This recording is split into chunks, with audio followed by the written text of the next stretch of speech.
오늘의 말씀은 열왕기상 7장 1절에서 12절까지입니다. 8-12절까지만 읽겠습니다. 솔로몬이 거처할 왕궁은 그 주랑 뒤 다른 뜰에 있으니 그 양식이 동일하며 솔로몬이 또 그가 장가든 바로의 딸을 위하여 집을 지었는데 이 주랑과 같더라.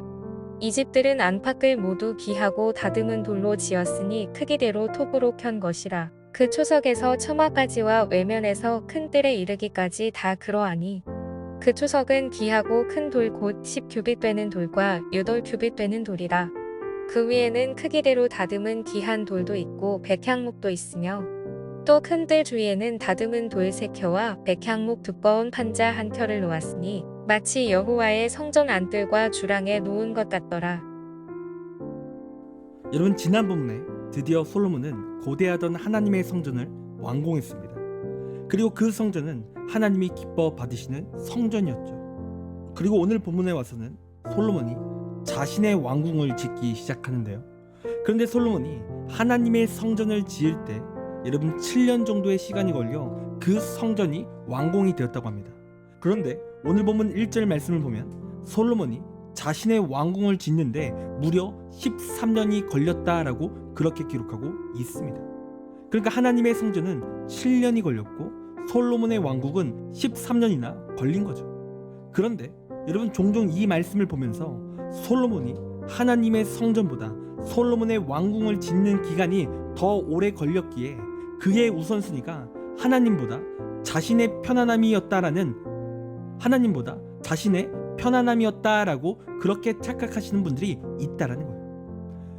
여러분, 그러나 이는 솔로몬의 우선순위가 바뀐 게 아닙니다.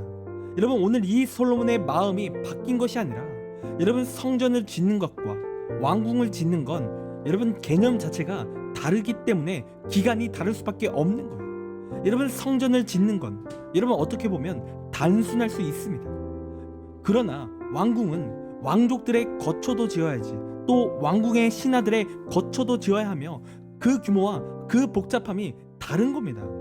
그러니까 쉽게 말해 여러분, 성전은 하나의 목적만을 가지고 짓지만 여러분, 왕궁은 다양한 목적성을 띠고 있기에 그 성전은 자연스레 오래 걸릴 수밖에 없었다는 거예요. 그러니까 솔로몬의 우선순위가 바뀐 게 아니라는 거죠. 여러분, 그런데 진짜 오늘 솔로몬의 문제가 뭔지 아십니까? 8절의 기록을 보면 이렇게 기록하고 있습니다. 솔로몬이 거처할 왕궁은 그 주랑 뒤 다른 뜰에 있으니 그 양식이 동일하며 솔로몬이 또 그가 장가든 바로의 딸을 위하여 집을 지었는데 이 주랑과 같더라. 여러분, 지금 솔로몬에게 어떤 문제가 생겼습니까?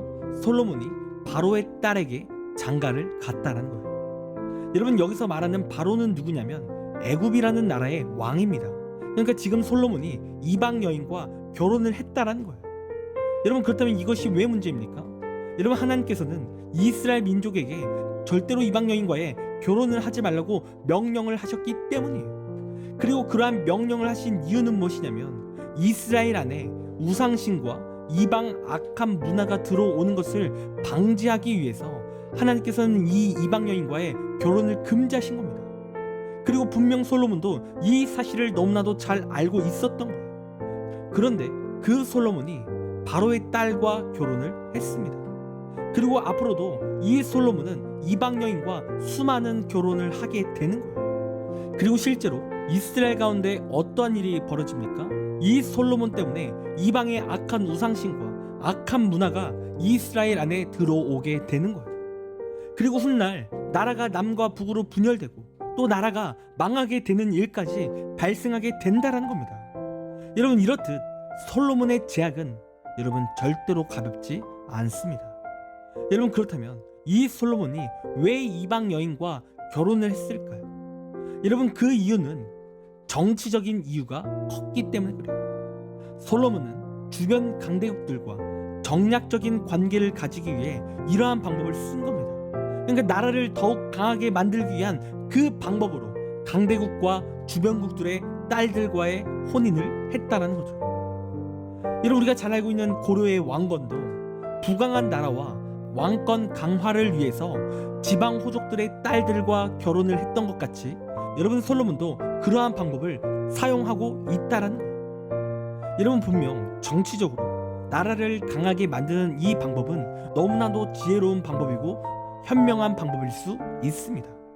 여러분, 그러나 하나님은 이러한 방법을 좋아하시지 않는다라는 거예요. 분명 하나님께서도 이스라엘이 강대해지고 이스라엘이 잘 되는 것이 하나님도 분명히 기뻐하시는 뜻인 거예요. 그러나 이러한 제약된 방법을 하나님께서는 원하시지 않으신다라는 거예요. 당장은 잘 살겠지만 나라 안에 하나님을 떠나게 만드는 제약의 씨앗이 심겨지는 것을 하나님께서는 싫어하시는 겁니다.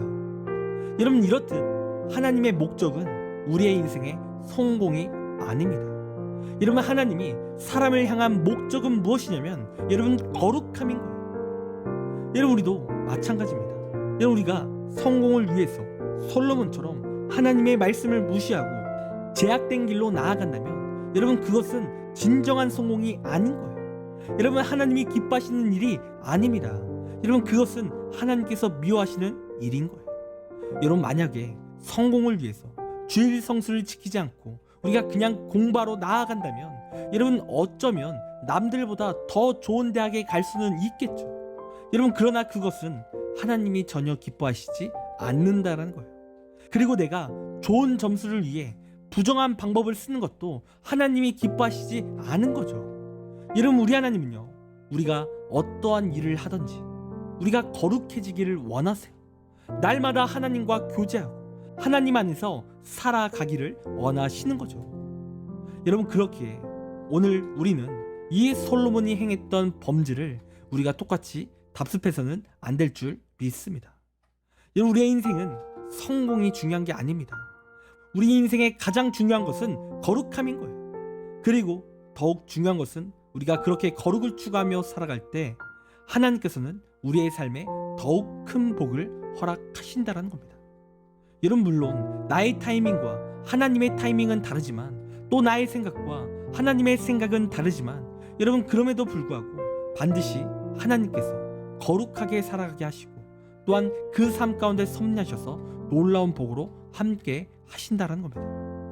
여러분, 그런 이 시간 성공을 위해서 살아가는 것이 아닌 거룩을 위해서 살아가는 귀한 우리의 삶이 되기를 간절히 원합니다. 기도하겠습니다. 하나님, 우리의 삶이 성공을 추구하기 위해서 하나님을 버리고 악한 길을 따라가는 삶이 아니기를 원합니다. 하나님은 언제나 우리가 거룩해지기를 원합니다.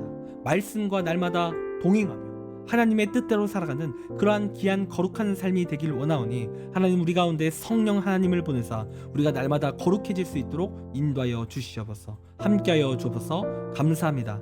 사랑이 많으신 예수님의 이름으로 기도드립니다. 아멘. 시간 우리 함께 1분 동안 말씀을 생각하며 함께 기도하기 원합니다. 기도하겠습니다.